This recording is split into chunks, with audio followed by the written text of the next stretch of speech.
Welcome to Cultimatum, the podcast uncovering the dark realities of cults and human trafficking. I'm your host, Anonymous Andrew, and each week we dive deep into the manipulation, control, and courageous escapes that define these worlds. And I'm Melody, Andrew's co-host. Having experienced the depth of a cult firsthand, specifically the House of Yahweh, I am here as an advocate for fellow survivors. The views and opinions expressed by our guests are their own and do not reflect the official policy or position of Cultimatum or its affiliates. The content discussed on this podcast are based on personal experiences and should not be construed as factual or legal advice. Neither the host nor the guest are liable for any statements made during the episodes. Listeners are encouraged to conduct their own research and seek professional advice where appropriate. And before we dive into today's episode, we want to issue a trigger warning. Some episodes may cover explicit and potentially disturbing subjects such as sexual abuse, rape, human trafficking, suicide, and other sensitive subjects. Listener discretion is advised. Hey, Cultimatum fans, before we dive into today's episode, we need a tiny favor from each of you. That's right. If you love what you hear, please take a moment to rate and review us on Apple and Spotify. Your support helps us to reach new listeners and bring more awareness and attention to these important topics. So tap that star rating, drop a quick review, and help us spread the word. It really does make a difference. Thank you so much for tuning in and for your amazing support. We truly appreciate each and every one of you. Now let's get started with the show. Here we go.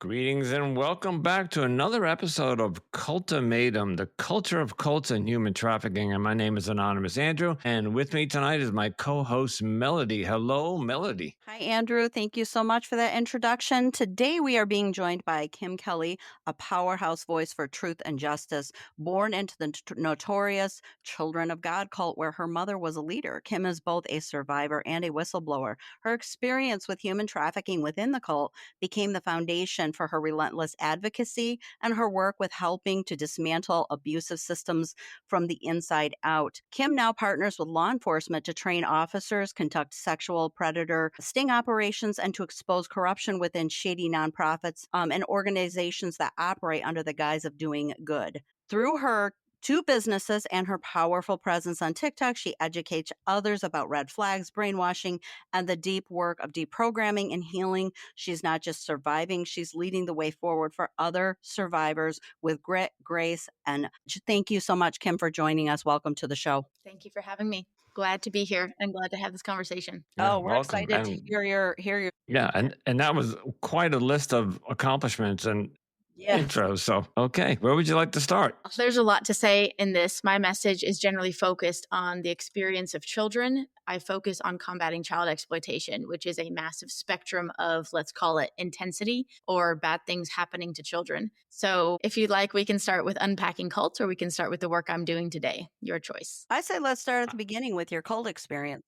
Agreed. All right, well, let's talk about cult experience, but let's focus on children born into and raised in cults, because a big part that society does not understand or account for when we're even addressing cults is not the adults who decide to join and stay and leave. It's the children born into it and essentially raised under a rock where they don't have a choice. They did not choose to join. They have no context for the outside world. And every single adult around them, every single picture, book, thing they're allowed to watch or listen to, or every single piece of information they retain growing up in this very sheltered and controlled environment. The way I oversimplify it is everything says red is blue. And that's what they grow up understanding, and that's all they know. So unlike most adults who have context for the outside world, children being born and raised in that environment where every single thing reinforces this belief that red is blue, it is a very different level of brainwashing, let's call it. So let's unpack brainwashing a little bit later.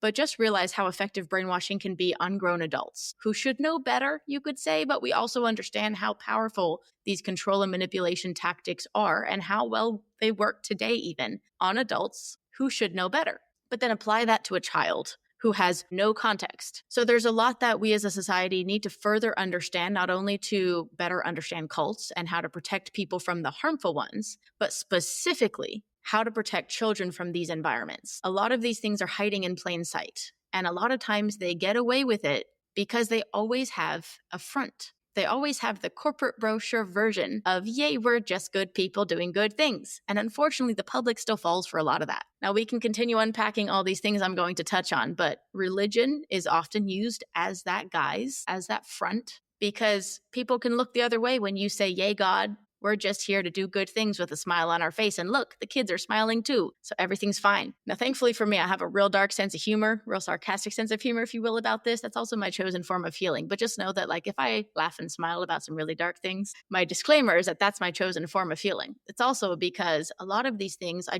can't take seriously how prevalent this evil is today in our society. So it's one thing to comprehend what I overcame and escaped. Just for context, I escaped when I was 20 years old. So the first 20 years of my life was this extremely controlled environment that most people could never understand. And I'm not asking them to. But what none of us should tolerate, what none of us should be willing to look the other way about, is what's still going on today in America, likely to children you know right now. But because there's a lack of awareness or understanding, a lot of people are unaware of what these children are experiencing and what we, the people, should be doing about it. I don't even know how to respond to that other than for the past 60 something episodes. That's one of the things that I have been screaming about on this podcast is why this is going on and law enforcement or authorities are looking the other way. And Melody, right? It's something that I have been. I knew you would love her as a guest, Andrew. When I would listen to her on TikTok, I was like, I hope I can get her on the show because I knew that because she's doing exactly what you are saying that somebody should be doing. So yes, yeah, no, I'm glad she's here and Kim, I want her to explain what she's doing too. Yeah.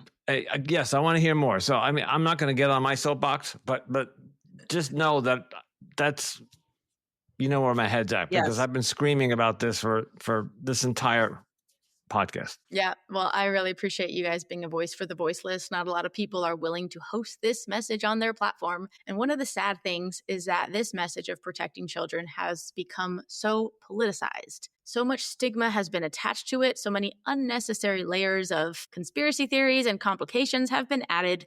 Promise you that's not helping the victims. But I also am sad to see so many people afraid to talk about protecting children. So thank you for not being one of those cowards, but said quite directly, none of us should be tolerant of that evil or willing to look the other way. And there's a big need to correct the premise, to understand the problem so that we can understand what the solutions are and are not. Because there are a lot of band-aids that aren't helping anyone, but dang, they make politicians look pretty. So part of understanding the problem is also understanding what I'm calling the sharp end of the sword versus the people or group of people wielding the sword. I feel like it's important for us to unpack the root causes because a lot of well-meaning people don't fully understand the problem, and I'm not knocking them for that. But what I am saying is I'm here to help correct the premise and also help unpack the layers of this very intentional corruption. I'm very intentional with my words, and as you can tell, I've overthought this quite a lot. And there are a lot of people articulate, and I am excited to hear what you're going to teach not only us but our audience. I'm excited to hear it, so keep going. Thank you. And again, the sarcastic sense of humor in my tone is absolutely merited because, said quite frankly, this is a stupid problem to have, and it's an intentional problem. So again, I can't take it seriously, but I'm here to help unpack it for the public, and I get to laugh in the face of this evil because not only have I overcome it, but none of us should be tolerant of weak, pathetic cowards hurting children. None of us should be afraid to talk about. All of us should be willing to be a voice for the voiceless. So again, thank you for hosting this message. And it is my honor to expose this evil because 100% of the time, anyone who would abuse a child is a weak, pathetic coward. Let me just start there because there's this narrative that isn't helping anyone that's like, oh no, big, scary bad guys, let's all be afraid. Or let's all shake our fists and be very mad and emotional, but sit here and just let it happen or watch it unfold. And that's not helpful. So again, I'm very solutions oriented in my approach, and I'm also big on educating the different layers of this problem. So let's start with who's behind this? Why is it a thing? Why is this still thriving in 2025 in the country of the United States of America? So let me just start here. I was born in Brazil. I was raised all over the world. My parents are from America. My parents decided to join a cult. They were kooky adults who made a choice back in the 60s to join this like Jesus freak movement and yay, whatever. Okay, crazy kooky hippies, all fine until you start having kids. That's where the line in the cement needs to kick in because look, if you're an adult, you get to go do kooky things, free country. But you can't bring kids into those kooky decisions with you. At least you shouldn't be able to. Now, there is a slippery slope here because I'm not asking the federal government to have any more control of anybody's life. That's not the solution. I'll unpack that further. Just know that I'm not assuming like they'd be helpful in regulating this issue, nor do I want them to like tell people how to raise their kids. I'm just saying that as a society, we don't have protections in place for the children or the second and even third generations of children born into cults and these very abusive, controlled environments. So like you said at the intro, I was born and raised in what was called the Children of God, aka the Family International. Every cult rebrands with bad publicity. That's one of many patterns. I'll just kind of touch on some things to lay the foundation. My mother worked her way into a position of cult leadership or position of power within the cult. You know how they say like they sold their souls for rock and roll? She did not sell, she just gave not only, her life and her sovereignty, but then she started raising kids. Now, just to put it out there, in order to work your way into a position of power in any cult, you have to be very dedicated, basically much more evil than the rest, and willing to do much more bad things. So it's not like we got, how do I say this? Leadership is a whole cult within a cult. And that's a whole other thing to unpack. It's not at all a flex. It's like being Ghislaine Maxwell's daughter. Like, there's nothing good about that. And also, my mother is responsible for the abuse of tens of thousands of children. For those familiar with the Children of God, was Sarah Davidito. She wrote the book on child abuse. Okay, and Not a just lot to of confirm to our happy stories. audience, I'd like you to just confirm this. The Children of God is known to be a cult that actually condones, encouraged, and taught child sex abuse. Am I correct? It's a very nice way to say it. So for anyone who studied cults, which I'm not asking anyone to do, but there's like a list of top 10, top 5 most notoriously abusive. The Children of God was absolutely one of them. Most notorious for not only, we're using the word abuse quite broadly here. I don't know how specific I can be with words on these platforms, but everything from pedophilia to trafficking. So yes, there were all the bad things happening to children. And again, bad things happening to adults, but we're just going to leave that alone because, at least in my opinion, like adults decided to join, no matter how powerful the brainwashing was. It's a very different level of choice than that of a child who not only is literally forced to be there and can't leave, but also has no advocacy or knowledge or connection to the outside world. So like, well-meaning people will say things like, wow, you escaped when you were 20 or you left when you were 20. That's a really long time to stay. Or like, wow, why didn't you leave sooner? People who know what they're talking about don't say that. And it doesn't offend me, but here's an example of that. Let's pretend that 5-year-old me, 8-year-old me in Brazil was able to get past the adults and the guard dogs and run through the compound and like scale the really tall cement wall with the glass and the barbed wire at the top and get to the other side of the compound wall. Where would I have gone? Rhetorical question. Where's the safe place for survivors of trafficking? Specifically, child trafficking. Specifically, American children trafficked abroad. Would I have been safer in the streets of Brazil? No. Unfortunately not. So even No. if I physically could have escaped, whatever that means for a child, even if I would have remained outside the what would safety even mean at that point? Right. So, again, there's a lot of layers of complication to this. I just want to add here too, and I'm sure you'll understand this, Kim, is that also I think what a lot of people don't understand is that also what keeps you in a cult are not physical bars. They're mental bars in your mind. It's not always about the walls and the barbed wire fence. It's about what you believe. That will keep you more there more than a physical gate or a wall. 100%. And again, in the mind of a child, it's much more, children are sponges. It's much easier to help them believe red is blue. Yeah, or the indoctrination of if you leave, something bad is going to happen to you. So as an 8-year-old or a 10-year-old, if you're weekly or daily, or that if you leave, God will punish you or something will happen. If that child tries to, like you said, scale that 10-foot wall, what's on the other side of that wall, he or she, so I'm just backing up what Melody said.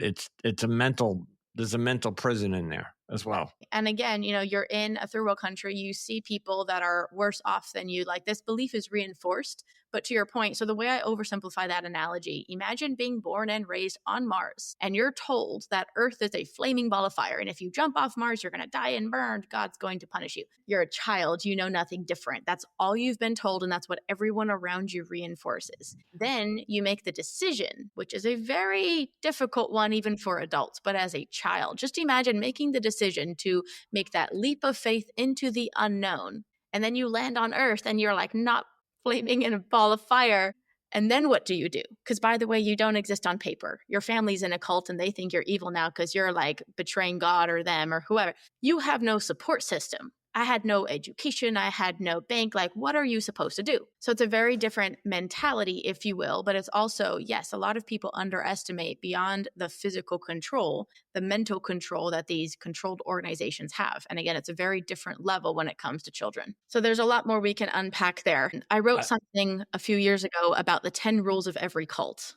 Go ahead. Well, I was just going to say that when the example you gave in Brazil, if let's say that happened in America, so the child at 8 or 9, 10 was able to get out, victim of abuse, of some whatever, mental abuse, sexual abuse, and he or she was able to get outside the compound, let's say, I would think they might have a better chance to get help if they ran in towards, I don't know, go to the police station. Or I think if I was walking down the street and a child came up to me and said, please help me, I'm being abused, I would help that child. But that's here. Let's unpack the reality of that, because that's a very noble statement. And I think everyone would agree with you. But let's unpack the reality. Okay, I focus a lot on child trafficking and exploitation. Exploitation is a very broad word. Let's narrow this down to trafficking. And there are many forms of trafficking: labor trafficking, sex trafficking, et cetera, et cetera. But let's also narrow down our focus to the United States. Now, like I said, for the majority of my childhood, I was born and raised overseas. However, for 4 years of my childhood, I was in Houston, Texas, Harris County, which is actually one of the hotspots for human trafficking in the entire nation. For 4 years, from the age of 10 to 14, obviously a child, not nearly 18, I was on the streets, in restaurants and bars and in restaurants that had bars, and supermarkets and stores and people's houses and famous landmarks like the George R. Brown Convention Center and many other places I could name. Here's the point. Not one adult, not one law enforcement officer, not one concerned citizen had the awareness, maybe the courage, to ask if I was okay.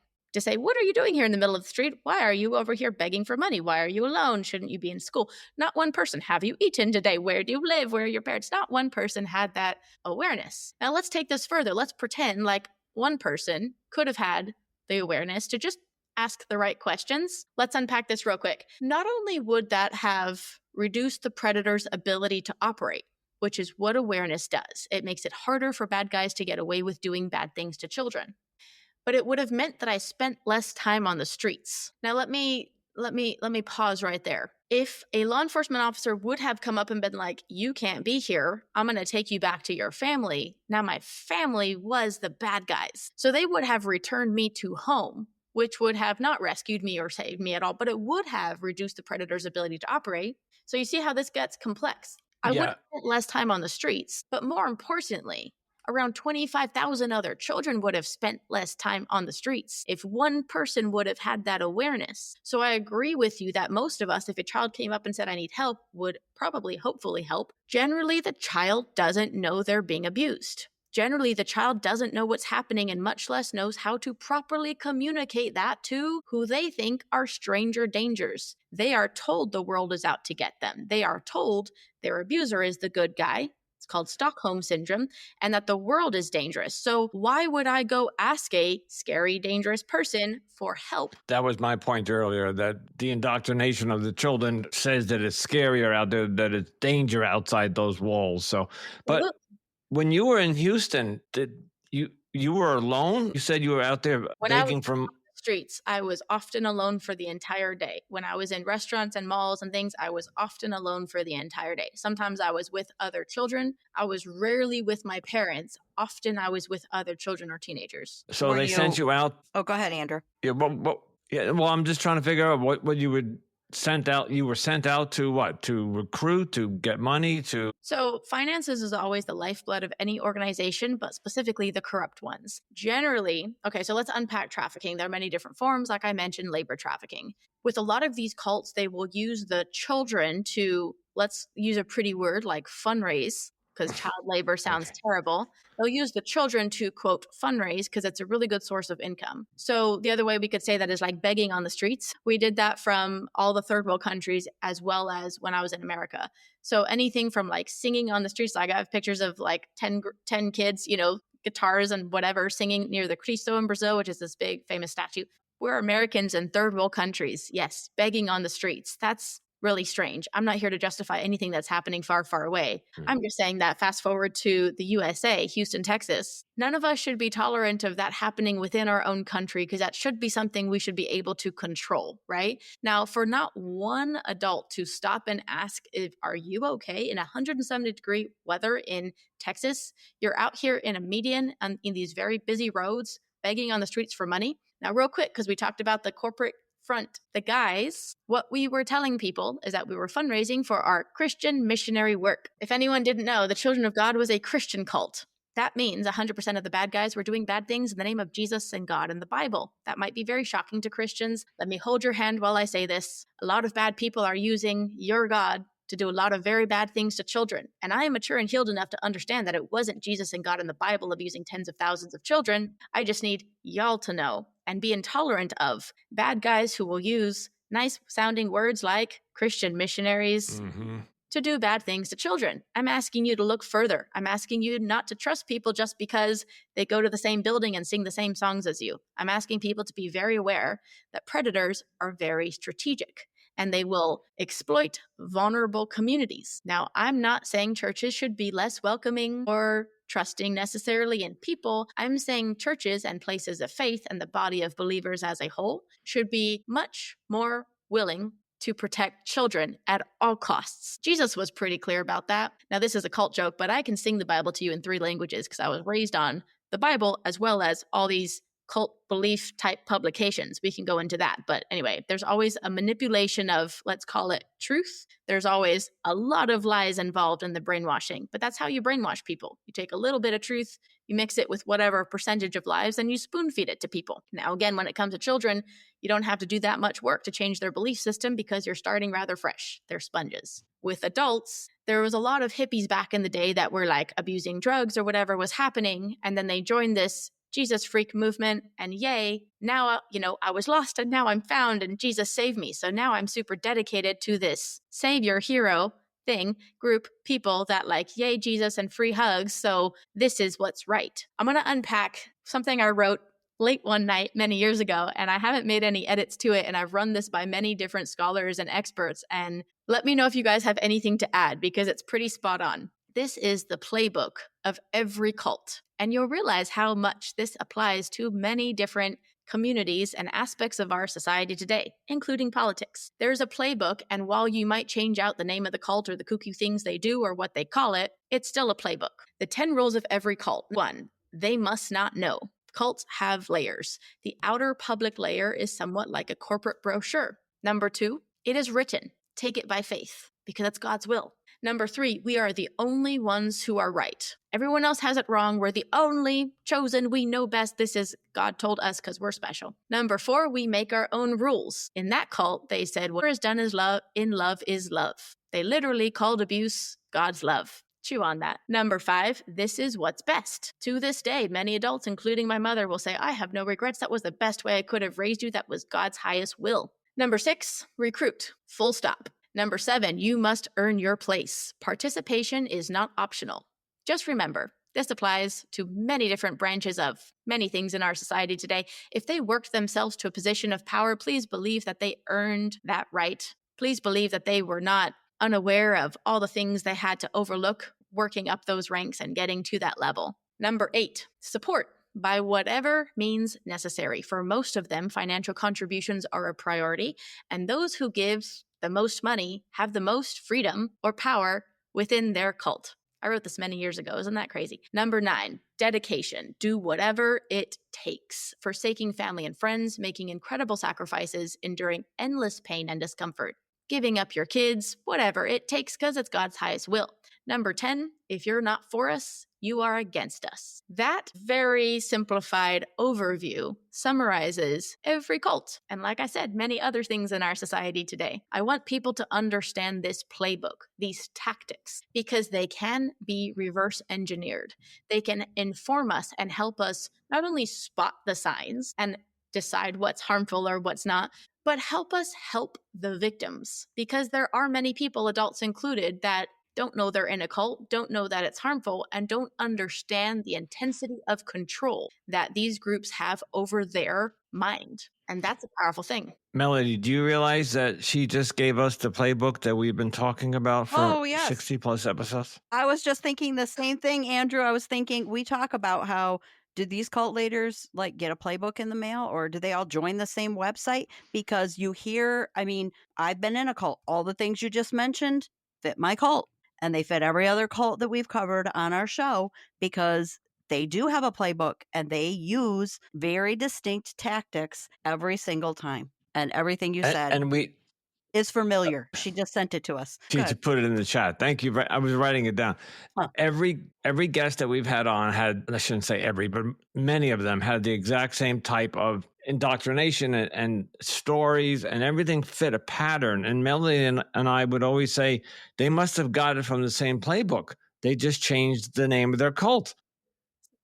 So finally, we have somebody who actually gave us the playbook. This literally came to me late one night and I wrote it down, it just came out of my brain, and I haven't made any edits to it. And like I said, I've run it by a lot of people. It describes every single one of them. Now, agreed. Yes, nuances and details and what the fuck they call their weirdness, but it's a playbook. Now, if you want to get really deep, we could talk about the 3-letter agency that was not only very aware, but that was doing a lot of what we call in marketing split testing, or observing control groups of how people respond to different types of brainwashing. So there's a lot of evidence on that. Please know this is not a conspiracy theory, and please know there are many people that have taken that and run off with it. But if you do some real research on the real experts that have not only studied this, but publicized different aspects of this, just know that our government is very aware and has been collecting a lot of data on how this works and the best practices. Does the 3-letter agency start with an F? Starts with a C. Unlike the movies, the one that starts with an F, love you everyone that I know in the FBI, but we call them desk job nerds. They're mostly lawyers. They're not the dudes. They're not the tactical dudes. Like, we love you, but that's in the Hollywood movies. Let's keep it there. The one that starts with a C is a little bit different in how they operate and their jurisdiction and the power that they have.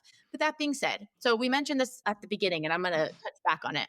When people say things like, law enforcement is the one behind the trafficking, or like law enforcement is this very broad term that people should know incorporates not only local, but also state and federal. Okay, so it's this really broad term applying to law enforcement.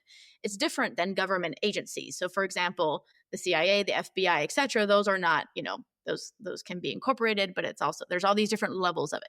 What I want people to understand is the difference between the sharp end of the sword and the people or group of people wielding the sword. I'm not saying one or the other does not do damage. I'm saying the people wielding the sword are the ones with the power. A lot of people give law enforcement way too much power or credit. And I'm gonna unpack what that means. But while I understand the sentiment, and while I agree that there is corruption at every level, I am saying the local police, law enforcement in general as a whole, they are not the ones creating the laws, deciding who to prosecute, deciding who to go after or who to leave alone. Generally, they are the sharp end of the sword.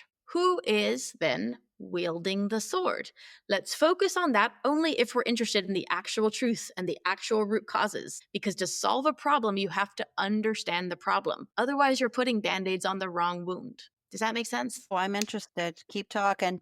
Yeah, and just as a side, because we have heard this, is that especially like in rural areas where cults are prominent, like maybe in Texas, and I gotta be careful how I say this, a lot of the local law enforcement are corrupt. They're being paid off by that said cult. So yes, and that, like, again, okay.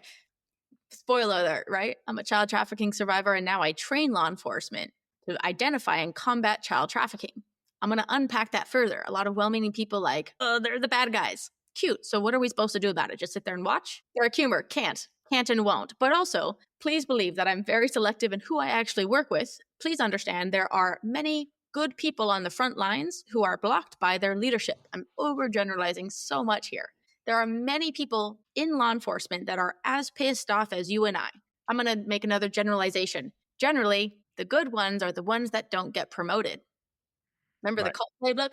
You have to earn your place. So the people that make their way up in the rank to higher positions of power, generally they have to look past a lot of things to get there. Now then, the people that will not get promoted, that are not afraid to speak up, that don't have too much to lose, sometimes they can be helpful in restructuring the foundation. All right, so let's span out. I'm going to tell a story from my childhood, and then I'm going to go back to this concept of the sharp end of the sword versus the people wielding it, and how intentional this problem is, because I need people to understand that. All right, let's start here. I give you two options. Is the problem of, let's go with human trafficking, even though my focus is specific to child trafficking. Is the problem of human trafficking in America, real quick, we're the main problem in the entire world. The USA is the largest source and destination. We are the main consumers. No one's okay with that. Here's my question.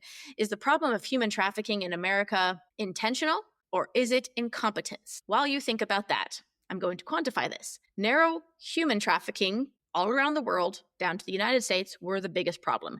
Narrow that down to child trafficking, all the different types of labor trafficking, sex trafficking, all these bad things. Child sex trafficking generates, it used to be $50 billion. Now it's something like $76 billion every single year in the United States. That's more than all professional sports combined. We see that though. We see the events and the merchandise and all the different commercials and all the things in professional sports. Imagine someone calling professional sports a theory to your face. The problem is that we don't see child trafficking, and it's been so politicized, stigmatized, etc., that people are much more comfortable thinking that if they close their eyes, it'll go away. But that's not helping children. So with that volume that I just mentioned, let's not even imagine how many souls that is. Let's say it's $50 billion a year. It's recently confirmed at 76, I believe. Okay, now here's the rhetorical question.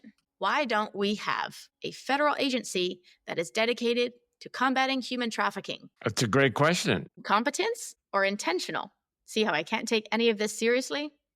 Okay. So I'm here to help people unpack the logic for themselves, because let me say that more honestly. Why aren't they even pretending to care? I'm not asking the federal government to intervene with a problem that they're obviously not here to solve and greatly benefiting from. Okay, I'm being real nice when I say this. Anyone in a position of power in politics in the United States is very aware that that's a problem, and they are very apparently okay with pretending that it's not, but they're not even pretending to care. And that's concerning because, like, the war on drugs, I'm not saying that's been ineffective. I'm saying they're doing a lot of pretending to care, getting a lot of votes, laundering a lot of money. Why aren't they even pretending to care about human trafficking in America? So that rhetorical question is one of many I could ask.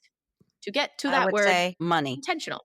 Correct. So it always comes down to profits and power, always. You see how I oversimplify things with general terms that are very broadly applicable. It's always profits and powers. But let me be real honest. Anyone in a high position of power in the United States, in politics, etc., they are too cowardly and corrupt to acknowledge it, to make sounds with their mouth. Now, cute people want to be like, oh, but they're scared and they tried, but it's very dangerous for them. Hi, see how I'm here making sounds with my mouth? I'm a petite, smiley female. I don't have Secret Service, but I'm making sounds with my mouth. So we're okay with our politicians being too cowardly and corrupt, all of them. Just for the avoidance of doubt, this is not a red versus blue issue. Like, that'd be so nice. But no, neither side has helped. Also, both parties are the problem, just like general corruption, etc. This has been a ongoing thing for many, way too many generations. But another rhetorical question I could ask is, why has no presidential candidate ever mentioned the words child trafficking on a presidential debate stage? You're live in front of America, the world. Why would you not obliterate your opponent pretending to care? They can't even make those sounds with their mouth. Tell me they're not too cowardly and corrupt. Because I think it's a topic that they're not willing to. I know exactly what you're saying. It's too cowardly and corrupt. Yeah. I'm being facetious about this because again, I know you are, and I think they think it's too big to tackle too, and they're like, I can't change this. I'm not even going to mention it because I can't do anything about it. Yeah. Right. We're agreeing with each other, but like, here I am making sounds with my mouth. Now let's talk about the war on drugs. Too big to tackle? How many decades have we been doing that stuff? And how much money have they laundered through it? How many lives have been saved? How much damage has been done? All right, Point is, they're not even pretending to care. Why? Too cowardly and corrupt. You've got to be both. Like, let's be honest, to look the other way when this is happening and being like, oh no, little old me can't do anything about it. Tell me saving 1,000 children doesn't matter. Tell me, right? Like, I'm not asking anyone to do the impossible. I'm asking them to do something. I'm asking them not to do nothing. I'm asking them to make sounds with their mouth, but no. The amount of money that they spent, and I lived through this era, the Reagan era, the say no to drugs, Nancy Reagan and all that, the money they spent to fight drugs, it's now legal. Some of the drugs that they were banning 40 years ago, 30 years ago, that they were fighting, the Contra down in Nicaragua, all that, it's legal now. It's like, so all of that time and money. Problem is worse now. Let's look at the actual problem. Has it gotten better or worse? It has gotten worse. So it's gotten worse. What has the impact been? How much money has been spent? How much time has been wasted? Okay, but has it worked? No. Is it worse or better than before? It's worse. So, again, that's why I said a lot of what I do is correcting the premise and just kind of rocking people into the truth. As you can tell, like, not only my sarcastic personality, but like I do a lot of smiling and waving when it comes. Let me ask you, is the war on drugs, which would be the cartel, let's just say, I know drugs can come from the Middle East where a lot of heroin is grown, but let's say South America, Central America, do you think that the cartels have, and I think I know the answer to this, a hand in child trafficking? That they go hand in hand? 100%. So drug trafficking and child trafficking go hand in hand. Unfortunately, it is now more profitable to sell a human. Yes, that's my point. Illegal paraphernalia, and that is one of many reasons that human trafficking is the second largest and fastest growing criminal enterprise on the planet. Faster growth rate than drugs and arms and other illegal things, because you can sell a human multiple times a day, unlike and other products. Now then, often these crimes are convoluted, meaning multiple crime things happening in one situation. So if you smuggle or traffic, which are different things, a human across the border, it is likely that there are other illegal substances being trafficked or smuggled along with those humans. So it is rarely one type of crime just sort of sitting out there in the open with a sign saying, help me. One of the complexities of this problem is that it is not a one-size-fits-all problem. Therefore, there are not one-size-fits-all solutions. However, back to the training I'm giving law enforcement, I work at the Ranch, Texas. It's a law enforcement and government contracting training facility in South Texas. I also lived in Mexico for 10 years. I've crossed that border more than any child should. I can talk more about a lot of the different layers of that process that people don't understand. But let's get to the point. The general awareness is lacking in most of our society. And let's just talk about law enforcement. Again, we're talking from local to state to federal. There are general awareness and signs and things that everyone should know. There are SOPs that generally don't exist, meaning standard procedures that just don't exist at all. They are not given the training. We are talking about basic training. Although law enforcement has a required annual human trafficking training, ask any law enforcement officer if that's helpful, or just 8 hours of repetition that basically they're talking about sex work, not trafficking. Anyway, the point is that there's some smiling and waving, but there's some band-aids, but there's not. We're talking about actual solutions. No, they're not given actual training to combat or even identify child exploitation, much less child trafficking, much less, human trafficking, and etc. Most of the time, we're talking about sex work, which is not the same thing. Yes, there's some overlap in exploitation. Completely different. Thank you. Completely different body of water. That's me saying it so nicely. You can tell I've said this too much. All right. So a big part of this is correcting the premise. Then what's the training part? Because knowledge is only power if you do something with it. So awareness means acknowledging, right? Another oversimplified analogy. This applies more to the public, but like awareness is acknowledging my house is on fire. If we pretend like it's not on fire, if we're like it's never caught on fire before and the local media hasn't talked about it yet, like I don't believe it, that must be a theory, the house is going to burn to the ground. But if all we do is stand there and acknowledge, oh no, my house is on fire, if we don't get the bucket to the water, if we don't go put the fire out, if we don't take action, the house is going to burn to the ground. So awareness is only power if you do something with it. Awareness is step 1. Step 2 is action, right?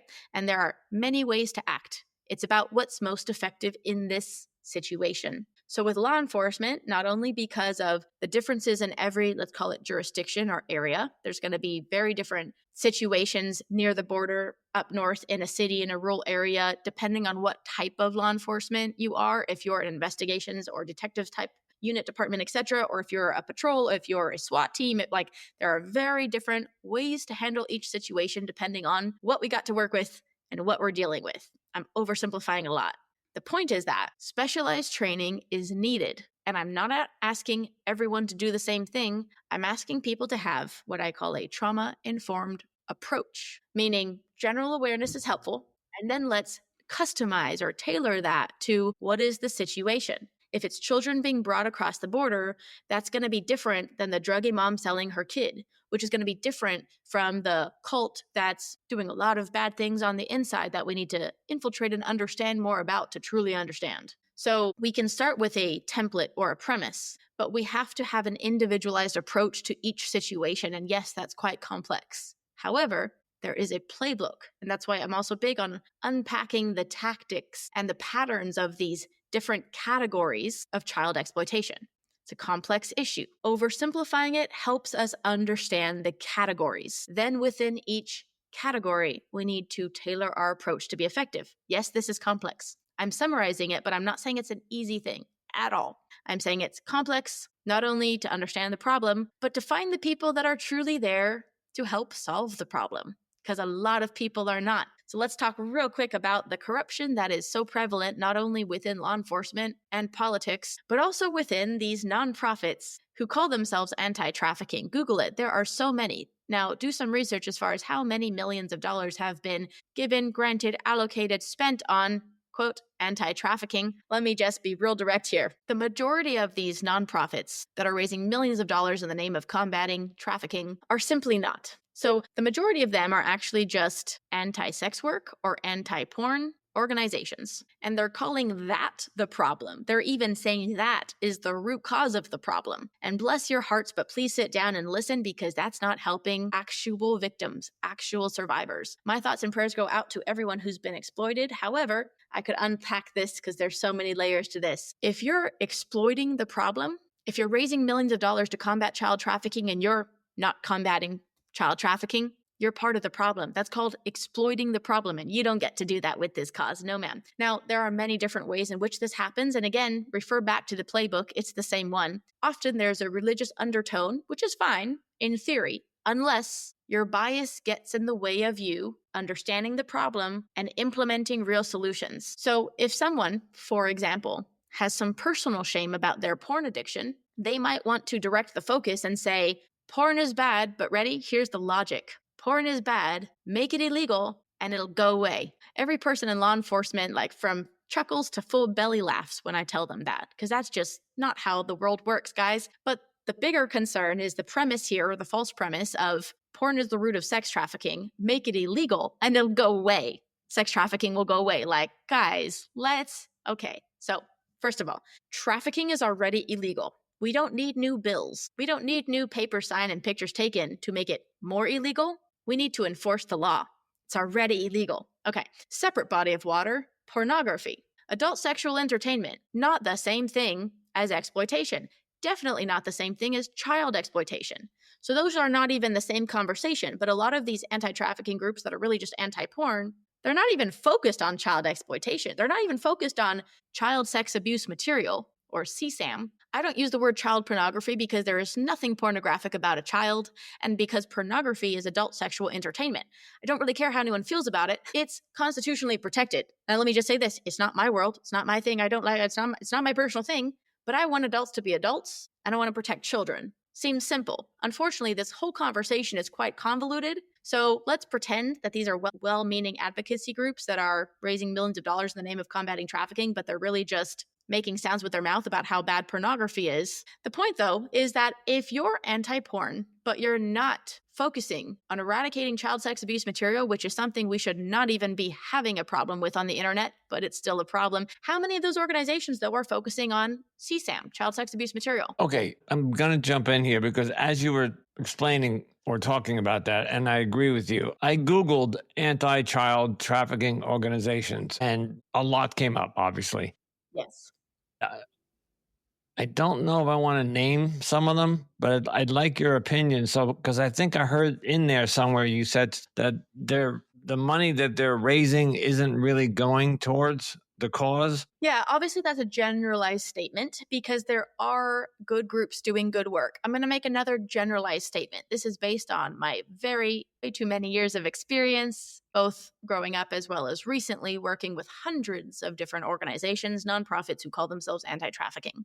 Okay, so this is my world. This has been my space, and I'm a survivor of said things. The majority of these organizations, I'm going to make a bold statement, the majority of these organizations are not helping the cause of anti-trafficking. The majority of these organizations that I have personally reached out to, for example, to vet them, for example, large organizations who collect millions of dollars that say they house and support survivors of trafficking. That's what they say. Their website's very pretty. You can tell they have a lot of funding.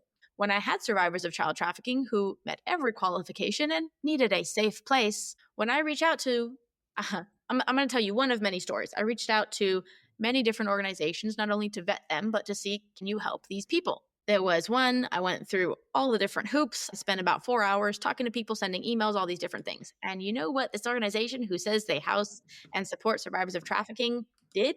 They sent me a $25 gift card to Walmart. Wow. But their website's pretty, and people are giving them millions of dollars thinking they're contributing to help survivors of child trafficking. Okay, so there's a lot of situations like that. There's also a lot of people collecting millions of dollars in the name of combating trafficking, even saying they work with law enforcement to combat child trafficking or whatever, and they're really just raising awareness, which is great, but it doesn't cost millions of dollars. And don't say you're helping survivors or combating trafficking. Say you're raising awareness or doing public education or preventative education or whatever. Fine. You're not combating trafficking. See where I'm going with this?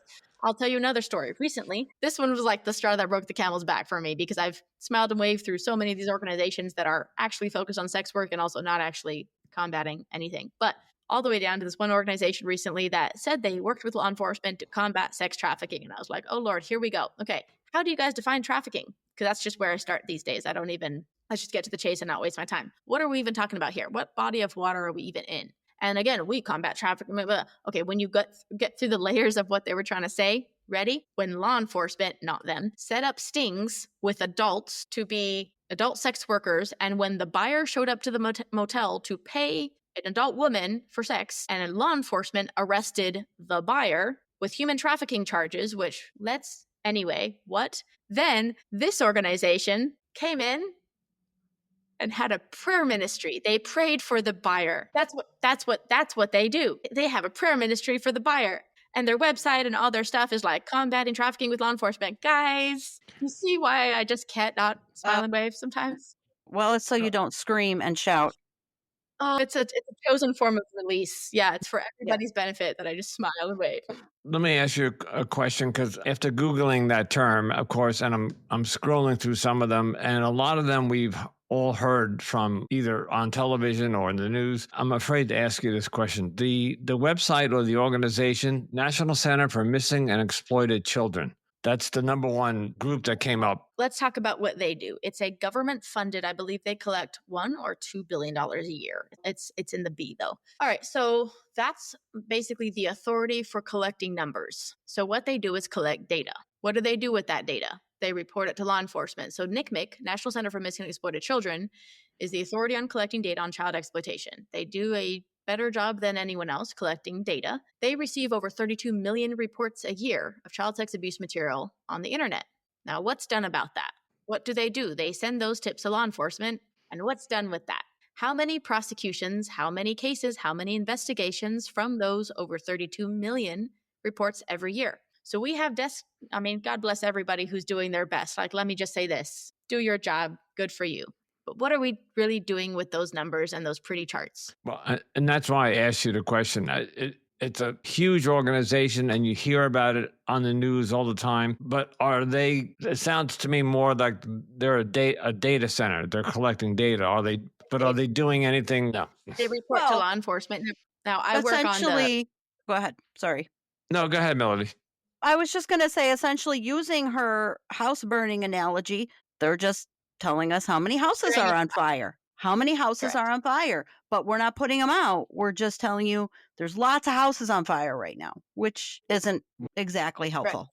Right. But we know that already. We can see the smoke. Right. And said softly, I'm not saying it doesn't matter, but do we need if it's 10,000 kids a year or 100,000 or a million, like, is that going to change our approach, or can we act yet? At what point are we going to act? Because like, what's the cutoff here where we're going to actually do something with these numbers? Now, I work on the law enforcement training side, where if law enforcement has an investigative branch or unit that actually follows up with NCMEC tips, National Center for Missing and Exploited Children, if law enforcement designates a department to actually look into this further, that's a whole other issue. Because, like, I'm going to use soft words here, but most investigation units are also just data collection centers that collect numbers and put charts together, and not much is done with that. So a big part of my role, beyond correcting the premise, is to make our knowledge actionable, meaning we don't need to find more data. I'm not saying more data doesn't exist or that it's not important. I'm saying if we're not doing something with it, we're not as effective as we could be if we were doing something about it, correct? So, for example, for the desk nerds to collect the data is great. But then are we making that data actionable for the patrol officers, the law enforcement, or the warrants or whatever? Like, are we doing something with it? Because if not, let's stop collecting. Well, I'm not saying to stop collecting numbers, but like, let's focus less on collecting numbers and actually focus on combating the issue. Now, I'm going to generalize, but most law enforcement and service members that are on the front lines want to do something about it. I understand that there are different levels of corruption, and I'm not saying every single person is not corrupt. I'm also saying not everyone in law enforcement is corrupt. Please believe there are people that are as pissed off as you and I with the broken system. I know law enforcement officers who take their precious day off and their own time and money to go get trained or to go handle problems and rescue kids they were not allowed to rescue while they were on the clock. I'm not saying that's the majority. I'm saying I need the public to know that that exists, and that's not okay. I'm literally getting chills, but like, what are we willing to do about it beyond acknowledging the problem? That applies to the public officials whose job it is to protect and serve. It also applies to we the people. Because if we sit here and be like, oh, but everybody's corrupt, so what, we just sit back and complain? Like, right. With respect and love, what are we willing to do about it? Because sometimes that means a petite smiley female who gives no shit has to smile and wave and take a lot of bullshit and deal with a lot of people whose premise I need to correct. But hey, I'm willing to do it because I'm unwilling to do nothing. I'm unwilling to observe this going on while we stand back and complain. So I'm inviting everyone to be part of the solution. I remember a movie that I saw, and Hollywood is slowly starting to get into this area, because there were a couple of movies that I have seen where like a father would hire a mercenary to go overseas and grab his daughter who was kidnapped or something. So Hollywood's doing something. I've seen them like on Prime and Netflix, whatever. What's interesting, and Melody, we had Kim on to talk about cults, and somehow we ended up in human trafficking, which is great because we cover both topics on this podcast. And I'm really glad that we took the exit off the highway and went this way, because we don't have enough episodes on human trafficking. Right.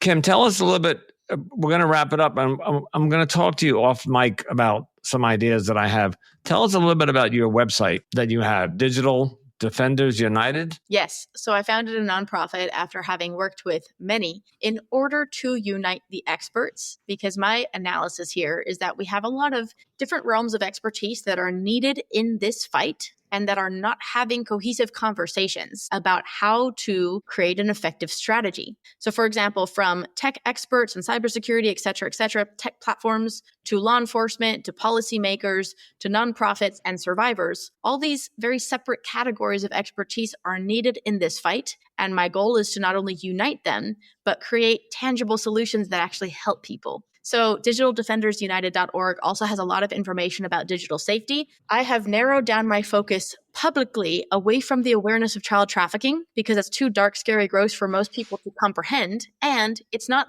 actionable for most people, for the average citizen. Like, what are you going to do about it, even if you're willing to be aware? However, digital safety is something I'm very passionate about.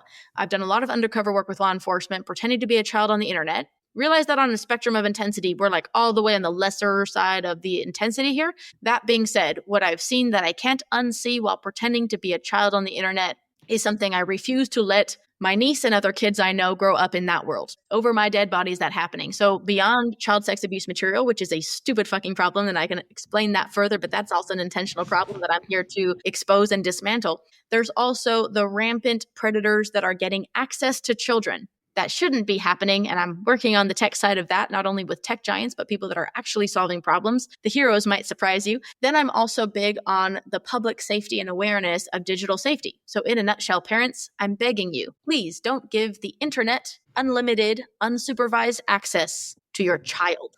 Please. I understand I'm not asking you to raise your child under a rock. I'm saying please don't give them unlimited, unsupervised access. So there's tons of all free safety resources and tools and checklist style manuals on my website to help people better safeguard their children against these threats in the digital world. And I'm going to ask Melody to step in and ask you one of the final questions that we ask. One of the biggest growing problems on the internet today, and I know a little bit about that because I do some investigations in the real financial scam world, is sextortion, is where they get children to take nudes of themselves. And then there's a podcast called AARP. And I think it was on that podcast, there was a father who had his son commit suicide because he was sextorted. And they got his nude somehow, or AI was something, it was along those lines. AI had created some nudes of him and they sent them to him and they said, if you don't pay this amount of money, we're going to release them. And he committed suicide. And it's so, yeah. So I said a lot there, but there's sextortion, and then there's now AI is in the picture, which is a topic for another whole day. So before we let our guests go, we asked them a question. Melody, you want to ask her? I am actually going to ask a different question, I think, today. Good. We normally do, but this interview took a different turn than what I expected, and Correct. You've given, which I'm okay with, because we are the culture of cults and human trafficking. So I'm very happy to have gone in this direction. You've used your personal cult and human trafficking experience to become an advocate, and that is what we have focused on, and we are good with that. So my question that I would like to ask you, which you've already touched it a little bit, but what can I do? What can we do, Kim? What can we do? What can Andrew and I do? What can our audience do? Even if it's just one simple thing, rather than burying our heads in the sand like ostriches and saying, we don't like this, but we don't know what to do about it. Tell me what to do. Do you have a solution? What can I do? I really love that question. So first of all, thank you. There's a lot we didn't get to in this interview, and I'm happy to do a follow-up more focused on cults, but there's, you can sense my passion and also my desire to not only unpack the problem, but also spoon-feed solutions. Oversimplified, which I tend to do, I'm asking everyone to do something. I'm asking no one to look away. I'm asking everyone to be willing to act, because knowledge is only power if we do something with it. Now, the where do I start is a great question. I would refer people to my website because I built it to answer that question that I get often. And it's not as heroic and big and, important as people would like to make it look like, but protecting children in the digital world is such an important safeguard. Again, I work a lot in that space, and there's so much that can be prevented. So I'm asking people to communicate with their children. I'm asking them to be willing to have those tough conversations, because if you're not, please believe someone on the internet is, and you want your child to learn those answers to their questions from you, from a safe source. You also want them to trust you, that they can come to you with these questions and concerns, and that they're not going to get in trouble. They're going to get help. So number one, please communicate with your children about these risks, obviously in an age-appropriate way, but also in a way that actually compels them. Don't just take their phone away. Explain to them why these risks are there and why you're there to protect them. The way I explain it to my nephews, I say, it's not that I don't trust you. It's that I don't trust the internet with you. And your auntie works with good guys who take down bad guys that are looking for kids to hurt on the internet. You're not doing anything wrong. I need to know there are bad guys out there looking for kids to hurt. So I'm here to protect you from them. You see how the conversation can be simple yet effective if we're willing to have them. So number one, communicate with your kids. Number two, there are different types of software and apps that I'm begging every parent to use to help monitor their child's digital devices. If you must give some form of access to the internet to your kid, which I understand, please use these monitoring softwares. The ones I recommend are Bark and SpyX. There are others you could research. Those are the most comprehensive, but I'm actually working on other tech solutions that are much more comprehensive, because there needs to be various other levels of safeguards as well. The third thing I'm asking people to do is look for something you can do in your community. Don't try to overcomplicate this. Look for something you can do. Is it an after-school program? Is it a boys and girls club? Are there kids in your neighborhood? Are there kids on your street that need help? I promise you, the best thing for these kids is having a strong advocate. Just imagine, like, if I had one adult come up to me in those 4 years that I was in Houston, Texas, and just ask if I was okay. If I knew that not only like this is not normal, I shouldn't have to accept this, but also there are people there who care and who could be safe, who could help me. Imagine how much that would empower a child who's being abused in those controlled environments and they don't have any kind of lifeline to the outside world. Be that safe adult. As you know, a lot of this data on child protection and child exploitation is limited at best, or let's just say very lacking. So no one knows the real numbers, but here's the point. If it's something like 1 in 5 children, if all of us picked 5 children that we know right now and promised it wouldn't be them, we could change that statistic. Wow. Well, we can't thank you enough, Kim. Thank you so much for coming on the show and educating us and opening up ideas. And her website will definitely be in the show notes because I think our audience is going to I'm want looking that, at it need right that. now. It's a resource. It needs to be there. So we can't thank you enough for coming on the show. And I do think we're probably going to have you back to actually maybe talk about your experience in the Children of God. But this has gone in a direction that I'm very happy with because we haven't had a good human trafficking episode in a while. So I can't thank you enough. Thank you so much. A lot more to say. It's my honor. Ditto. I'm not even going to say anything after that. We will have you back because I did not know to the level of which you were involved. I thought you were coming on for a cult story, and which is important in itself, but this is another whole level. So, Kim, thank you so much for coming on today. And like Melody said, I'm sure you'll be back. And once again, we want to thank Kim Kelley so much for coming on the show and sharing all of her knowledge and information with us and educating us. The interview itself, I mean, I knew she was a human trafficking advocate. I just did not know exactly the direction that the interview was going to go. I'm not complaining. Like I said, maybe we should have her back on the story, or maybe focus more a little bit on her cult experience. But wow. Yeah, no, she's coming back. And I think we should just explain to the audience my reaction at the end. So Melody does most of the recruiting, or if not all of the recruiting and the guest bookings. And she's the producer behind the podcast. And I literally show up for the interviews. And there are times when she'll tell me maybe a day or two in advance, like tomorrow we have somebody from, let's just say Jehovah's Witnesses, and it'll just be an acknowledgement. It's sort of by design that we've done this, that I don't know much about the guest because it's just funny to say in the third person, but we want Andrew's real reaction to what he's about to hear. Yes. Because I'm not the ex-cult member here. And it is my reactions that sometimes bring out some of the great questions that come out of left field. So today's episode was a real shock because I didn't see that coming at all. And like Melody said, we're more than happy that she went in that direction. Yeah, human trafficking, because we haven't, from day one when we named the podcast Cultimatum, I did want to cover human trafficking because it's a big, huge issue. If it's on the same level, I would say with cults, it's a huge problem in the world, and I don't have any of the stats and numbers, so I'm not going to pretend to. But I just thought it should be covered in the podcast, and we just haven't had. We've had 4 or 5 maybe guests, yeah, something like that. But you know what? That we talked about that at the end of when we did our 1-year celebration episode, and we talked about all that we were going to do more human trafficking episodes. So correct. Here is one. This is a good start for our audience because again, so articulate. And she just did an excellent job in telling us what we can do. And so she when before we hit the record button, she actually said, Melody often asks the guests, are there any boundaries? And is there anything we don't want to talk about?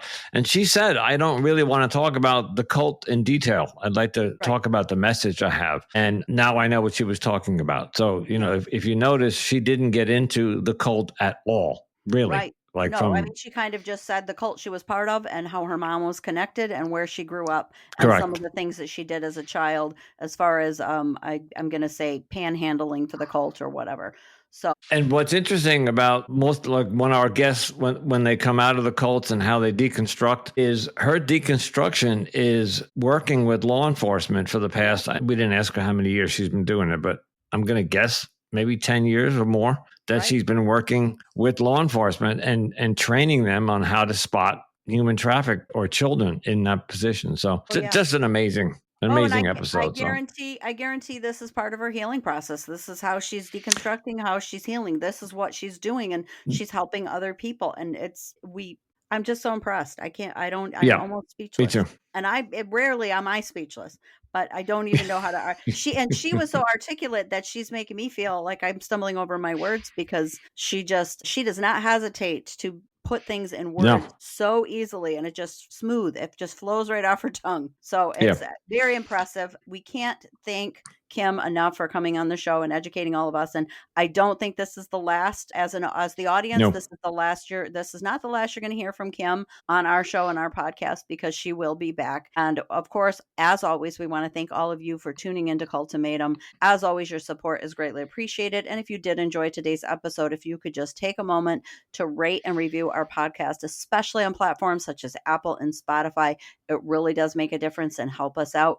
Don't forget to follow, share, and keep listening to all of our latest episodes as well. You can also connect with us by joining our Facebook group, Cultimatum Podcast, where we dive deeper into these important topics. And you can also find us on additional social media platforms such as Instagram, Pinterest, TikTok, YouTube, and Threads. If you have a personal experience with cult or human trafficking that you'd like to share, reach out to us at Cultimatum Podcast. And if you happen to be an ex-cult member and you're looking for additional support, you can consider joining the Cult Escape and Recovery Group on Facebook. And if you'd like to hear more from me, I do have two other podcasts. One is called Digital Dating with Anonymous Andrew. And I recently launched a third podcast, which I'm crazy. 3 podcasts a week. It's called The Weekend Rant. And that's also available everywhere your podcast, where you get this podcast. If you'd like to help us with the cost of maintaining this podcast, you can show your support through the Buy Us a Cup of Coffee link in our show notes. Every bit helps in our mission to spread awareness about human trafficking and cults. And I do want to make a quick mention that I was editing today's episode, and I said something, and Melody and I both said, nobody has donated up until this point. And that is not the case. We did get a couple of donations in the last month. So I do want to give a shout out.